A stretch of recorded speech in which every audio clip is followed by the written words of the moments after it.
2 दिवसाची नार्कोची मुदत दिली मी 2 दिवसाची. त्यांनी सामोरं जावं. त्यांनी जर नाही ना काही केलं, मी जर गुन्हा केला ना, मी सामोरं जातोय ना, नार्को टेस्टला जातो, जेवढ्या चौकशी असतात तेवढ्याला जातो. त्याने बी सामोरं जावं. जर मी त्यांची सुपारी घेतली असली तर विनाकारण कुणाचे कशाला नाव बदनाम करतात. काय काय मागण्या केल्यात एसपींकडे, तुमचं म्हणणं काय आहे नेमकं, काय मांडलंय एसपीने, काय प्रतिसाद दिला तुम्ही?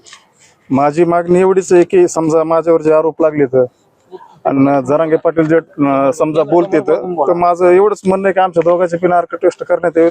जेवढ्या चौकशात CBI असेल, नार्को टेस्ट असेल, SIT असेल, ED असेल, ह्या साऱ्या चौकशा लावण्यात याव्यात. ह्याच्यात जर मायावर जर काय गुन्हा सिद्ध झाला तर मी ती शिक्षा भोगायला तयार आहे. आणि जर नाही गुन्हा सिद्ध झाला तर मग ह्याचे परिणाम त्यांना भोगावे लागतील. काय आरोप केले माझ्यावर त्यांनी सुपारीचा आरोप केलता. मी त्याच्यामुळे आहे का हर एक SIT चौकशी असो, नार्को टेस्ट असो, प्रत्येक ह्याला मी सामोरं जायला तयारी आहे माझी. आणि त्यांच्याकडे दुसरी गोष्ट म्हणजे दादा गरुडने जे रेकॉर्डिंग दिल्या तर त्या सुद्धा व्हायरल करा मला. त्याच्यात तुमच्याकडे कुठं तुमच्या सुपारीचा विषय, त्यांच्याच पुराव्याविषयी दादा गरुड मला बोलत होता. आणि मला ते करायचं बी नव्हतं. मी दादा गरुडला म्हणत होतो त्या रेकॉर्डिंग माझ्याकडे मी तुला पैसे देतो. धनंजय मुंडेचा माझा कुठं CDR मध्ये कुठं संबंध नाही आला, काय नाही. आणि माझ्यावर जे आरोप लागलेत ते सिद्ध होते ना SIT चौकशीत आणि नार्को टेस्ट मध्ये. कोर्टाने जामीन दिला तुम्हाला, काय कोर्टाने निरीक्षण नोंदवलं, काय म्हणले कोर्ट तुम्हाला? काहीच आढळलं नाही त्याच्यात. ते चार्जशीट द्यायचं का तुम्हाला? ते चार्जशीट बघा त्याच्यात जर काय. आणि दुसरी गोष्ट ह्यांच्याकडे रेकॉर्डिंग आहे. दादा गरुड ह्यांना जाऊन भेटला, धनंजय मुंडे साहेबाला तिथून कॉल करतो दादा गरुड. म्हणजे ठरून कार्यक्रम आहे का हो? आणि माझा जर कुठं CDR मध्ये कुठं फोन मध्ये धनंजय मुंडे सोबत जर माझं जर काय असेल तर काढा ना ते. विनाकारण मला 3 महिने आतमध्ये टाकलं. मी आतापर्यंत मी समाजासाठी काय नाही केलं. माझं नाव कशामुळे बदनाम करायचं? मी ह्यांच्यासाठी काय नाही केलं आजपर्यंत. 2013ला मी मुंबईला माझ्या गावातून बैलगाडी वडीत नेलेली. माझ्या पायात चप्पल सुद्धा नव्हती, बैल नव्हते, स्वतः मी समाजासाठी वडीत नेलेली.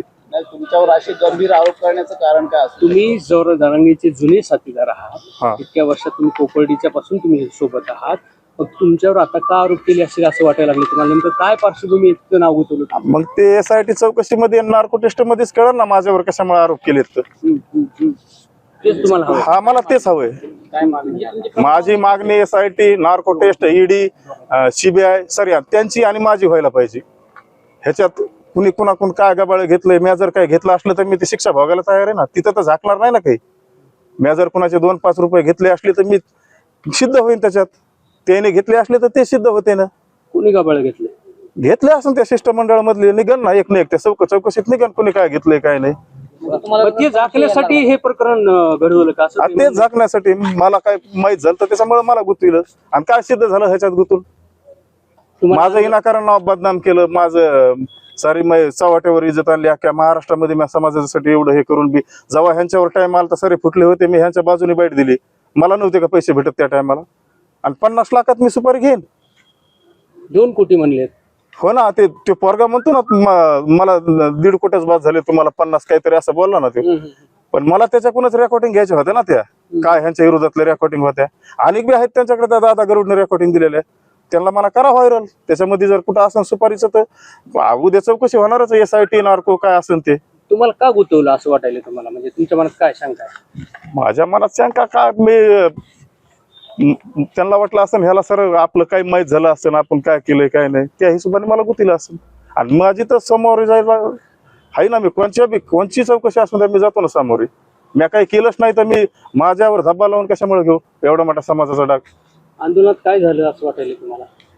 आंदोलनात आता ते SIT चौकशीतच निघेल काय झालं काय नाही. मी आता इथं काय सांगू शकेल? तुमच्या प्रकरणाची SIT करा म्हणताय.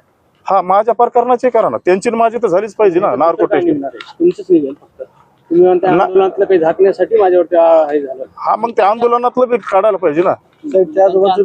हा, साईडचे जेवढे त्या शिष्टमंडळात आहेत, कुणाचं कुठे काय, कुणी कुठं काय केलंय ते सारं निघणारच ना. तुम्हाला माहित होतं ते? मला माहिती, मी बरोबर योग्य वेळेला बोलतो. काय आहे SP साहेबांनी काय सांगितलं तुम्हाला? आता SP साहेब म्हणले ह्याला ANC केस आहे म्हणले, ह्याच्यात काहीच नाही, तुम्हाला एवढे दिवस कसं काय लागले. पण आमचे वकील सुद्धा मॅनेज केले. आमचे जामीन नाही होऊन दिले. कोर्ट सुद्धा म्हणलं ह्या केसमध्ये काय ढेकळं नाही. ह्या केसमध्ये कुणी मॅनेज केले आता तुम्हीच ओळखून घ्या. कुणी मॅनेज केले तर मी कशाला कोणाचं नाव घेऊ? तुम्हाला त्यांच्या अंतर्गत बाबी त्यांचे प्रतिनिधी अंबड कोर्टामध्ये आले होते. गुंतवण्याचा प्रयत्न केला. त्यांचे सहकारी आलते ना.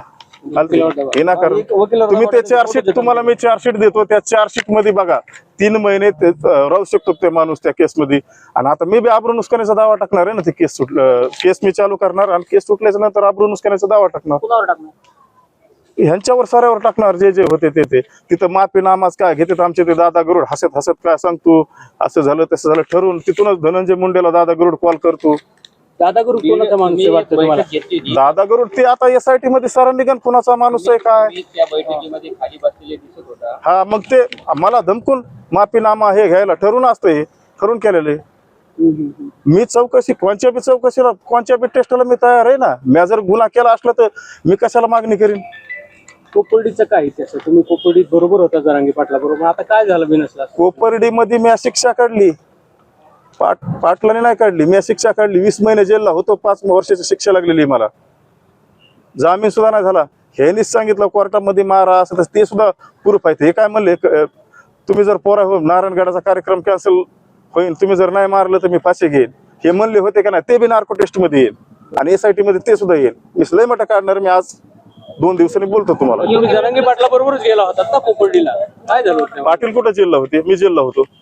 हो, पण गेले तर सोबत त्यांनीच नेलं तुम्हाला का नाही? हे नेलं ना, दुसरा कोण नेणार आहे? आबरू नुकसानीचा दावा. साऱ्याच त्या शिष्टमंडळावर ज्यांनी मला टॉर्चर केलं त्यांच्यावर साऱ्यावरच. मग ते ज्यांनी तक्रार दिली त्यांच्यावर आबरू नुकसानीचा दावा टाकणारच ना मी. म्हणजे योग्य वेळी तुम्ही सर्व पुरावे आता देणार आहे. हा, भावी आमदार सुधारलेली जाईल. तुमचं काय आणखं म्हणजे आज पुढे काय सांगणार? म्हणजे तुम्ही आता म्हणता की मी 2 दिवसांना अधिकच बोलणार आहे. 2 दिवसाची नार्कोची मुदत दिली मी, 2 दिवसाची. त्यांनी सामोरं जावं. त्यांनी जर नाही ना काय केलं, मी जर गुन्हा केला ना, मी सामोरं जातो ना, नार्को टेस्टला जातो, जेवढ्या चौकशी असतात तेवढ्याला जातो. त्यांनी बी सामोरं जावं. जर मी त्यांची सुपारी घेतली असली तर. विनाकारण कुणाचे कशाला नाव बदनाम करतात. महाराष्ट्रातील सर्व बातम्यांचे विश्वासार्ह व्यासपीठ, सकाळच्या सर्व सोशल मीडिया प्लॅटफॉर्मला लाईक, फॉलो आणि सबस्क्राईब करा. तसंच सर्व नोटिफिकेशनसाठी बेल आयकॉन प्रेस करायला विसरू नका.